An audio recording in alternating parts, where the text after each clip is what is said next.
Assalamualaikum warahmatullahi wabarakatuh. Perkenalkan, nama saya Adelia Dinda Meita Putri, Program Studi Pendidikan Guru Madrasah Ibtidaiyah kelas 2C dengan NIM 223141084. Tujuan saya membuat video ini adalah untuk memenuhi tugas bimbingan konseling dengan menjelaskan 3 materi. Yang pertama, sejarah bimbingan konseling yang ada di Indonesia. Yang kedua, tujuan dan fungsi bimbingan konseling. Yang ketiga, jenis layanan dan kegiatan pendukung bimbingan konseling. Untuk materi yang pertama yang akan kita bahas adalah mengenai sejarah bimbingan konseling yang ada di Indonesia. Di Indonesia sendiri, pelayanan konseling dalam sistem pendidikan mengalami perubahan nama. Pada kurikulum 1984, semula disebut bimbingan dan penyuluhan atau BP. Kemudian pada kurikulum 1994 berubah nama menjadi bimbingan dan konseling atau BK. BK mulai diresmikan di sekolah Indonesia sejak diberlakunya kurikulum 1975, kemudian disempurnakan ke dalam kurikulum 1984 dengan menambahkan bimbingan karir di dalamnya. Fase-fase perkembangan bimbingan konseling yang ada di Indonesia. Yang pertama, sebelum kemerdekaan, ditandai dengan didirikannya Taman Ki Hajar Dewantara. Yang kedua, dekade 40-an, perjuangan merealisasikan kemerdekaan melalui pendidikan.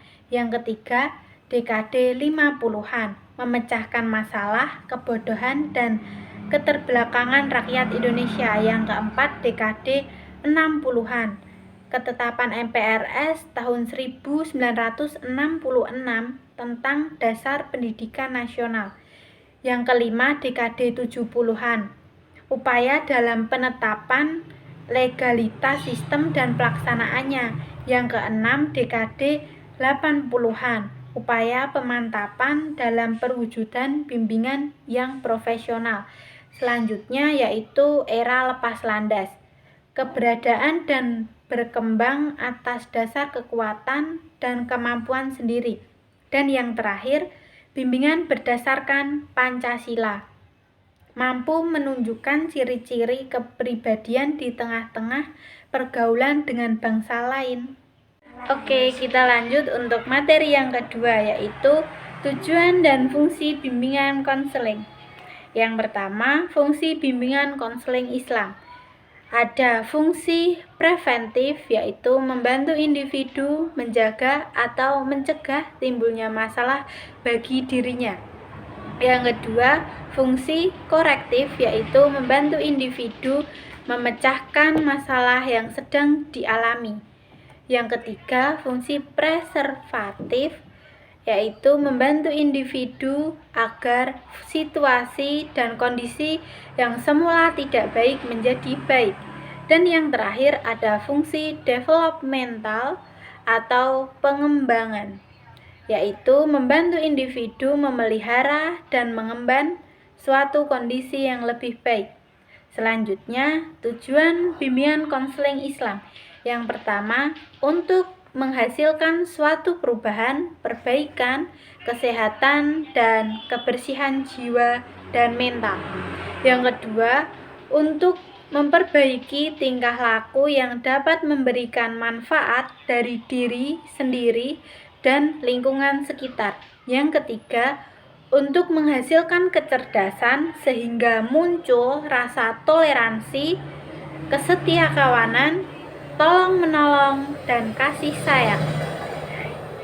Selanjutnya, tujuan bimbingan konseling secara umum.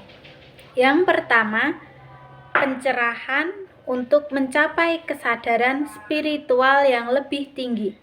Yang kedua, perubahan tingkah laku. Dan yang ketiga, kesadaran diri untuk lebih peka terhadap pemikiran dan perasaan yang selama ini ditahan atau ditolak. Untuk materi yang ketiga adalah jenis layanan dan kegiatan pendukung bimbingan konseling.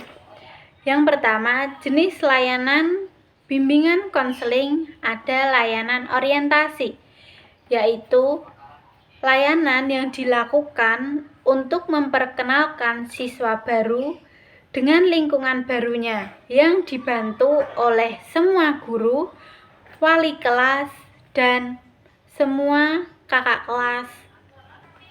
Yang kedua ada layanan informasi, yaitu layanan konseling yang memungkinkan klien menerima dan memahami berbagai informasi yang dapat dipergunakan sebagai bahan pertimbangan.